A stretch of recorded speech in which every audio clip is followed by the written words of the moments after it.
Darkstalker Legends is by far one of the most popular and praised books in the Wings of Fire fandom, and for good reason.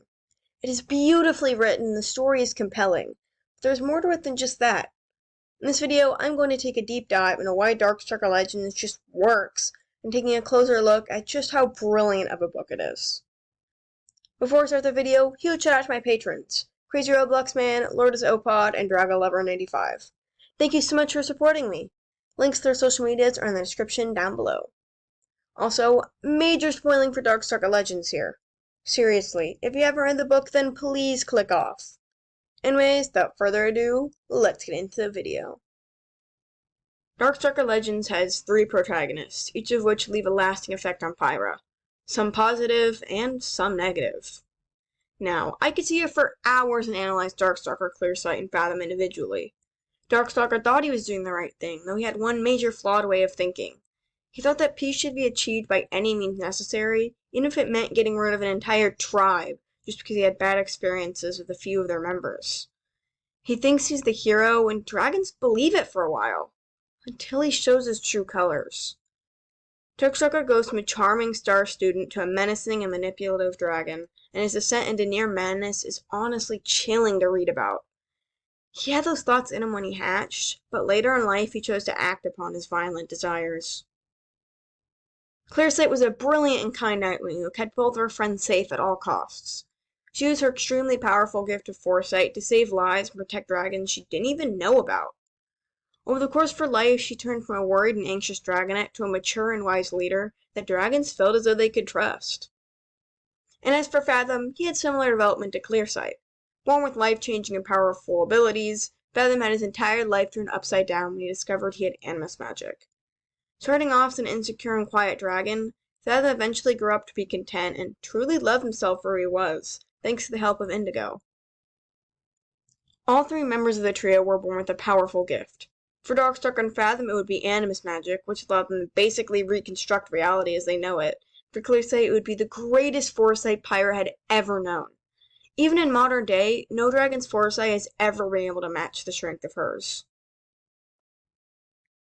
But what makes this book so emotional when you really dive into it is that they all had similar beginnings, given a gift more powerful than they can even understand, and then given the opportunity to choose their own paths. Fathom got freedom when he visited the Nightwing Kingdom, and Clearsight felt like she could let loose around Darkstalker. All 3 dragons were given abilities and the chance to create their own destiny by their choices. But things went wrong with the Nightwing animus.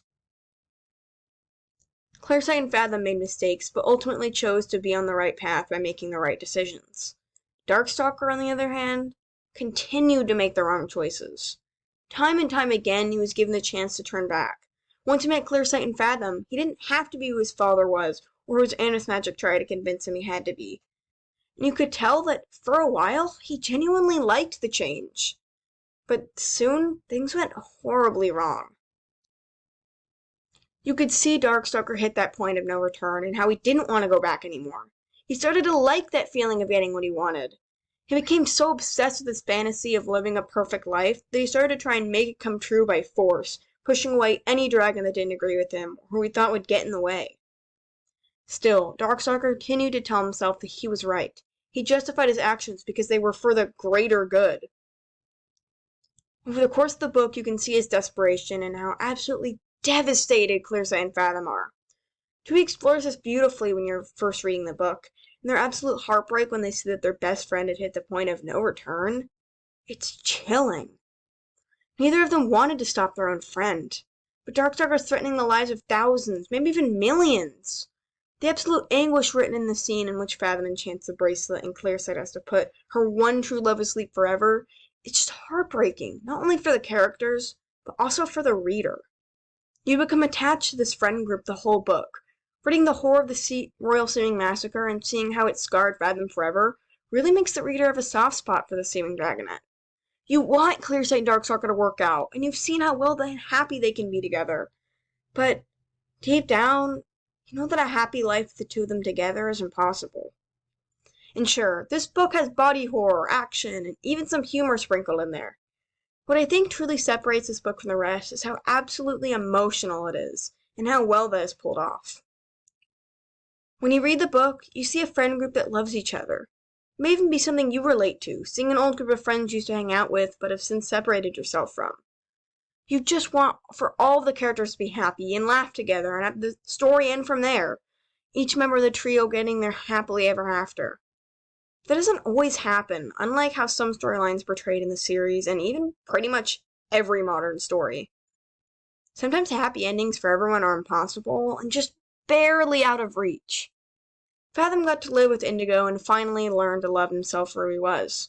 Clairsight traveled to Pantala and saved the tribes there from ruin, finally feeling happy after having moved on from her abusive relationship with Darkstalker. But as for the Nightwing Animus, he found himself asleep for 2,000 years, only to wake up to a world that thought he was the villain. And truly, he was. Darkstalker was a flawed dragon, mixed with both good and bad. His intentions could not have been better. A peaceful world in which dragons didn't have to experience sadness or hopelessness like he had before. But the execution of his dream turned out to be an absolute failure. He never saw it. Over time, Darkstalker gave in more and more to his dark and twisted desires. The story presented to us in Darkstalker Legends is one of tragedy and despair. You feel so many emotions while reading. Fear during the Royal Swing Massacre as you hope Fathom and Indigo make it out alive. Despair as Clairsight puts the bracelet on her one true love.